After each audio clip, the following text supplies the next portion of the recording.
What's going on, TRC? You're here today with Subie Shaves, and today we're talking about one of my favorite topics as a wet shaver, brushes. We're talking about the different types of variations of brushes, the different types of bristles, the different types of splays, the different types of densities. We're going to talk about the options that you have as a person coming into the craft, or a person that's kind of interested in the different types of bristle types, right? And which one's going to fit your skin the best. I'm thrilled. I'm super excited. Thanks for being here. Let's get into it. Come with me. Here we are on the Subie Hat Cam Angle. We're talking about brushes and kind of what you're going to expect and how they perform. And we're going to talk a little bit today about the pros, the cons, the price points, and performance of the different types of bristles. I'm really excited today because this is a video I've wanted to do for a while. We're going to be talking about the first one I like to recommend to the new wet shavers or the people that are looking at brushes at a price point, and that's synthetic. These are a polymer based. These are man-made. They do not have any animal byproduct in them. Therefore, they don't come with any smell. You can get them in varying firmness. And honestly, I find synthetic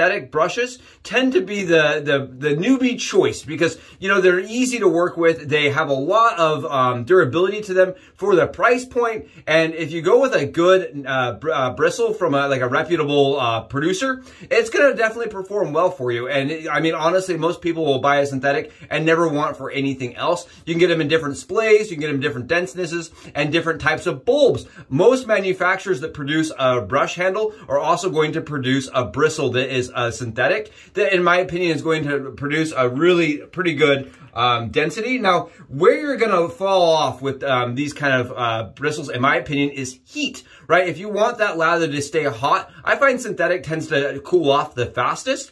And so if you're really looking for a warm lather to stay warm inside the bulb, you're just not going to find that it retains as much heat as a natural fiber, in my opinion. That's really what you're going to kind of get when you switch over to a natural fiber, is you do get a little bit more heat consistency. You also will find that with a natural fiber that, you know, it feels a little different on the skin. Honestly, there's a little bit more scrubbiness to them. They're definitely a different feel, but for a cheap, if you're on the discount side of things, or you want to match your bristle to your brush, right? There's lots of different colors and variations in the synthetic range, and I like that as an option. The next one I want to talk today about is Boar. Now, when you talk about a brush that comes smelly, right? Most of these are going to come very smelly. Not a lot of companies offer Boar as an option as such because they do have that animal smell. These are from a boar. You can see they're a solid color. They're going to be like this lighter kind of a khaki-esque color, a hay color. They usually are very firm and stiff. When you get them in the mail, they'll look like this. I mean, they're going to be super tense and super tight. And then as you wear them in, they get softer and softer and more jelly on top, right? Is what we like to call it,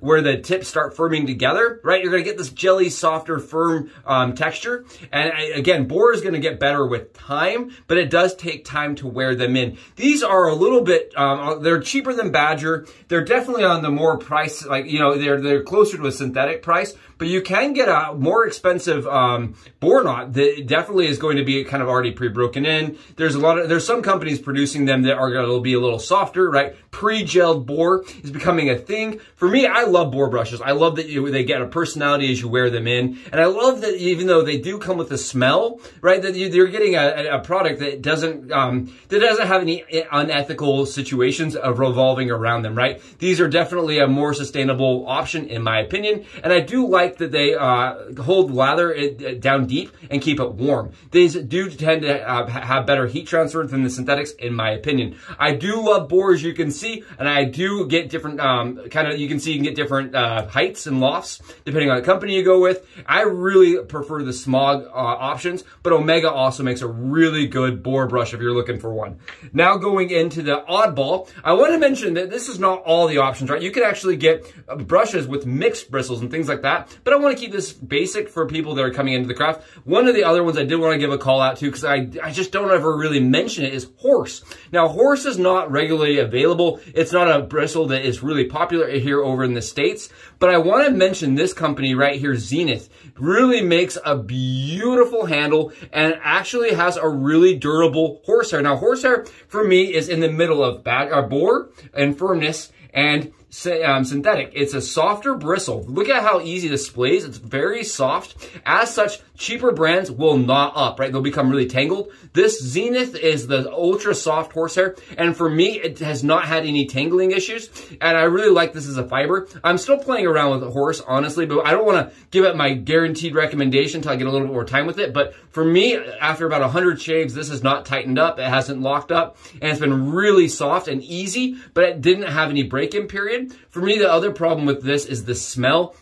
Both the Boar and the horse, they're gonna smell a lot, right? They definitely required a cleaning process to remove the smell. So just go into that knowing that's going to be the case, right? If I would lather with this, my dog would come running, right? It does smell like a wet animal. It's very, very, very strong. Moving over to the last, the most premium, the highest of the highest, and that is Badger. These are going to be definitely your most expensive brushes. These are going to come in 3 different formats. You can get the 0 bands, you can get the 2-band, or you can get the 3-band high, Badger. It gets more expensive as you go up, and you can definitely see these are very dense, but they're very soft as a natural fiber. They hold lots of heat retention, and they do not they don't change shape over time. Like a synthetic, if you're really mashing on it and it gets really hot over the time, you can get some deforming or misshapen bristles, where the Badger's really not going to have that problem. You're not going to get like a lot of bristle fallout with like you're using a nice Badger.